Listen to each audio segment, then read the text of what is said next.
ಸರ್ಕಾರದ ಯೋಜನೆಗಳು ಸಾರ್ವಜನಿಕರ ಉಪಯೋಗಕ್ಕಾಗಿ ಎನ್ನಲಾಗುತ್ತದೆ. ಆದರೆ ಕೆಲವು ಯೋಜನೆಗಳು ಕೆಲವರಿಗೆ ಮಾತ್ರ ಹಣ ಗಳಿಸುವ ದಾರಿಯಾಗುತ್ತದೆ ಎನ್ನುವ ಮಾತು ಆಗೊಮ್ಮೆ ಈಗೊಮ್ಮೆ ಕೇಳಿ ಬರುತ್ತಲೇ ಇರುತ್ತದೆ. ಸದ್ಯ ಉಡುಪಿ ಜಿಲ್ಲೆಯ ಹೆಬ್ರಿ ತಾಲೂಕಿನ ಘನದ್ರವ ತ್ಯಾಜ್ಯ ನಿರ್ವಹಣಾ ಘಟಕದ ಅಗ್ನಿ ಅವಘಡ ಅನೇಕ ಅನುಮಾನಗಳಿಗೆ ಕಾರಣವಾಗಿದೆ. ಸರಣಿ ಅಗ್ನಿ ಅವಘಡಗಳು ನಡೆಯುತ್ತಿರುವುದು ಸಾರ್ವಜನಿಕರಲ್ಲಿ ಅನುಮಾನ ಮೂಡಿಸಿದೆ. ಈಗಾಗಲೇ ಸಾರ್ವಜನಿಕರು ತನಿಖೆಗೆ ಆಗ್ರಹಿಸಿದ್ದಾರೆ. ಉಡುಪಿ ಜಿಲ್ಲೆಯಲ್ಲಿ ಘನದ್ರವ ತ್ಯಾಜ್ಯ ನಿರ್ವಹಣೆಗೆ ನಿರ್ಮಿಸಲಾದ ಎಂಆರ್ಎಫ್ ಘಟಕಗಳಲ್ಲಿ ಸರಣಿ ಅಗ್ನಿ ಅವಘಡಗಳು ಸಂಭವಿಸುತ್ತಿರುವುದು ಹಲವು ಅನುಮಾನಗಳಿಗೆ ಕಾರಣವಾಗಿದ್ದು, ಈ ಘಟನೆಗಳ ಹಿಂದೆ ಸಂಘಟಿತ ಹಗರಣವೊಂದು ಅಡಗಿರುವ ಸಾಧ್ಯತೆ ಇದೆ ಎಂಬ ಆರೋಪಗಳು ಕೇಳಿಬರ್ತಿದೆ. ಇತ್ತೀಚೆಗೆ ಹೆಬ್ರಿ ತಾಲೂಕಿನ ಎಂಆರ್ಎಫ್ ಘಟಕದಲ್ಲಿ ಬೆಂಕಿ ಕಾಣಿಸಿಕೊಂಡಿದ್ದು, ಇದಕ್ಕೂ ಮುನ್ನ ಬೆಳ್ವೆ ಭಾಗದಲ್ಲಿಯೂ ಇದೇ ರೀತಿಯ ಅಗ್ನಿ ಅವಘಡ ಸಂಭವಿಸಿತ್ತು. ಕಡಿಮೆ ಅವಧಿಯೊಳಗೆ ಒಂದರ ಹಿಂದಾಗಿ ಒಂದೇ ನಡೆಯುತ್ತಿರುವ ಈ ಬೆಂಕಿ ಅವಘಡಗಳು ಸಹಜವಲ್ಲವೆಂದು ಸ್ಥಳೀಯರು ಅನುಮಾನ ವ್ಯಕ್ತಪಡಿಸಿದ್ದಾರೆ. ಘನದ್ರವ ತ್ಯಾಜ್ಯ ವಿಲೇವಾರಿ ಹಾಗೂ ಮರುಬಳಕೆಯ ಉದ್ದೇಶದಿಂದ ಕೋಟ್ಯಂತರ ರೂಪಾಯಿ ವೆಚ್ಚದಲ್ಲಿ ಈ ಘಟಕಗಳನ್ನು ಸ್ಥಾಪಿಸಲಾಗಿತ್ತು. ಆದರೆ ದುಬಾರಿ ಯಂತ್ರೋಪಕರಣಗಳು, ತಾಂತ್ರಿಕ ಸೌಲಭ್ಯಗಳು ಮತ್ತು ಮೂಲಸೌಕರ್ಯಗಳು ಮರು ಬೆಂಕಿಗೆ ಆಹುತಿಯಾಗುತ್ತಿರುವುದು ಸಾರ್ವಜನಿಕ ಹಣದ ದುರುಪಯೋಗವಾಗ್ತಿದೆ ಎಂಬ ಗಂಭೀರ ಆರೋಪಗಳು ಕೇಳಿಬರ್ತಿದೆ. ಸಾಧಾರಣ 3 ಕೋಟಿ 4 ಕೋಟಿ ಮೇಲೆ ಬೆಲೆ ಬಾಳುವಂಥದ್ದು. ಈಗ ಅಲ್ಲಿಯ ವಾತಾವರಣ ನೋಡಿದರೆ 4 ಕೋಟಿ ಮೇಲೆ ಖರ್ಚಾಗಿದೆ. ಮಿಷನ್ಗಳೆಲ್ಲ ಸುಟ್ಟೋಗಿದೆ, ಆ ಬಿಲ್ಡಿಂಗು ಸುಟ್ಟೋಗಿದೆ, ಏನೂ ಇಲ್ಲ. ಬಿಲ್ಡಿಂಗು ಇದರಲ್ಲಿ ಎಲ್ಲ ಇದಾಗಿ ಈಗೆಲ್ಲ ಅದನ್ನೆಲ್ಲ ತೆಗಿತಾ ಇದ್ದರು ಯಾರು ಪಂಚಾಯತ್ನವರು ಹೋಗಿ ಜನ ತಗೊಂಡೋಗಿ.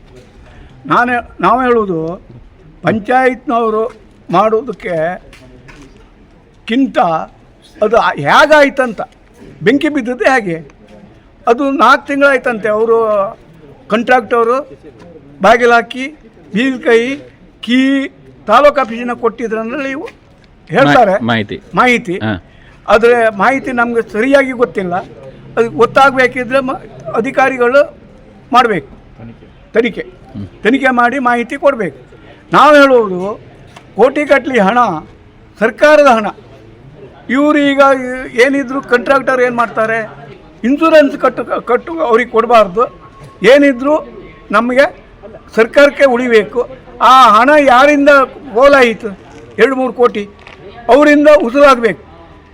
ಸದ್ಯ ಸ್ಥಳೀಯ ನಿವಾಸಿಗಳು ಹಾಗೂ ಸಾಮಾಜಿಕ ಕಾರ್ಯಕರ್ತರು ಬೆಂಕಿ ಅವಘಡಗಳ ನಿಖರ ಕಾರಣಗಳ ಕುರಿತು ಇದುವರೆಗೂ ಸ್ಪಷ್ಟ ಮಾಹಿತಿ ನೀಡಲಾಗಿಲ್ಲ ಎಂದು ಆಕ್ರೋಶ ವ್ಯಕ್ತಪಡಿಸುತ್ತಿದ್ದಾರೆ. ಈ ಘಟಕಗಳಲ್ಲಿ ಅಗತ್ಯ ಭದ್ರತಾ ಕ್ರಮಗಳು ಪಾಲಿಸಲಾಗಿದೆಯೇ, ನಿರ್ವಹಣೆಯಲ್ಲಿ ನಿರ್ಲಕ್ಷ್ಯವಿದೆಯೇ ಅಥವಾ ಉದ್ದೇಶಪೂರ್ವಕವಾಗಿ ಬೆಂಕಿ ಹಚ್ಚಲಾಗಿದೆಯೇ ಎಂಬ ಬಗ್ಗೆ ತನಿಖೆ ಅಗತ್ಯವಾಗಿದೆ ಎಂದು ಅವರು ಒತ್ತಾಯಿಸಿದ್ದಾರೆ. ಒಂದರ ಹಿಂದೆ ಒಂದಾಗಿ ನಡೆಯುತ್ತಿರುವ ಅಗ್ನಿ ಅವಘಡಗಳು ಸಹಜವಾಗಿರುವಂತೆ ಕಾಣುತ್ತಿಲ್ಲ. ಕೋಟ್ಯಂತರ ರೂಪಾಯಿ ಮೌಲ್ಯದ ಸಾರ್ವಜನಿಕ ಆಸ್ತಿ ಹಾನಿಯಾಗ್ತಿದೆ. ಇದರ ಹಿಂದೆ ಯಾರು ಇದ್ದಾರೆ ಎಂಬುದನ್ನು ಪತ್ತೆ ಹಚ್ಚಬೇಕು.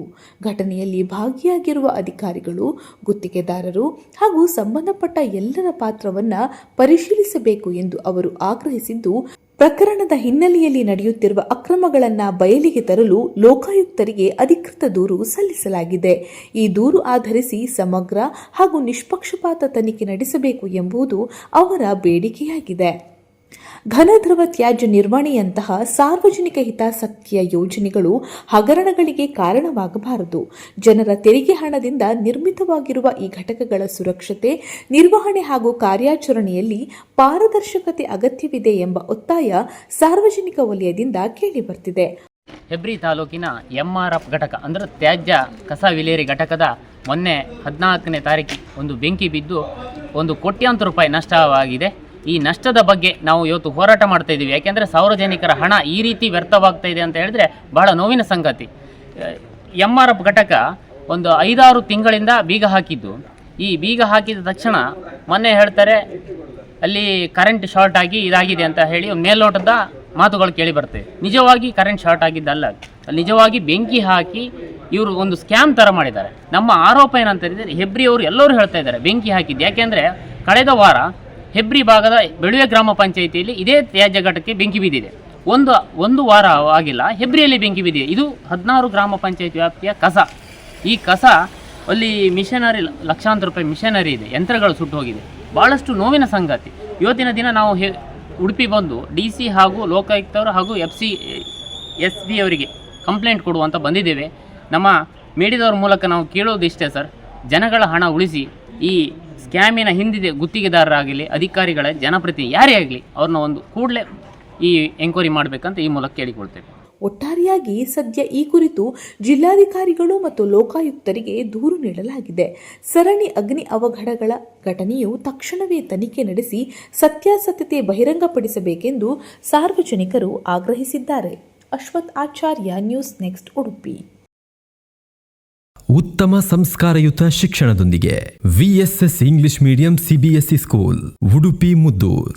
ನರ್ಸರಿಯಿಂದ 10ನೇ ತರಗತಿವರೆಗೆ ಶಿಕ್ಷಣದ ಜೊತೆಗೆ 5ರಿಂದ 10ನೇ ತರಗತಿವರೆಗಿನ ವಿದ್ಯಾರ್ಥಿನಿಯರಿಗೆ ಉತ್ತಮ ಹಾಸ್ಟೆಲ್ ಸೌಲಭ್ಯವೂ ಇದೆ. ನಿಮ್ಮ ಮಕ್ಕಳ ಪ್ರವೇಶಾತಿಗಾಗಿ ಈ ಸಂಖ್ಯೆಗೆ ಕರೆ ಮಾಡಿ.